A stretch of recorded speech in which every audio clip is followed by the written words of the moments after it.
Future city నుంచి ఈరోజు మచిలీపట్నం పోర్టుకి 12 line express highway including railway line నేను డిజైన్ చేసిన. Government of India has agreed. మనము జపాన్ వీటిని దేన్ని ఎందుకు అభివృద్ధి చెందిన దేశం అంటున్నాం? అక్కడ బుల్లెట్ ట్రైన్లు ఉన్నాయి కాబట్టి అభివృద్ధి చెందిన దేశం అంటున్నాం. అక్కడ పేదరికం లేదా?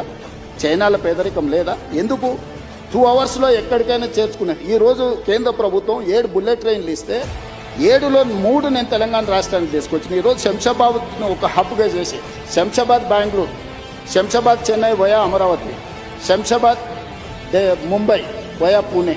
సో ఈరోజు ఇన్ని కనెక్టివిటీస్ని డెవలప్ చేయడానికి రైల్ కనెక్టివిటీ తీసుకొచ్చిన, రోడ్ కనెక్టివిటీ తీసుకొస్తున్నా.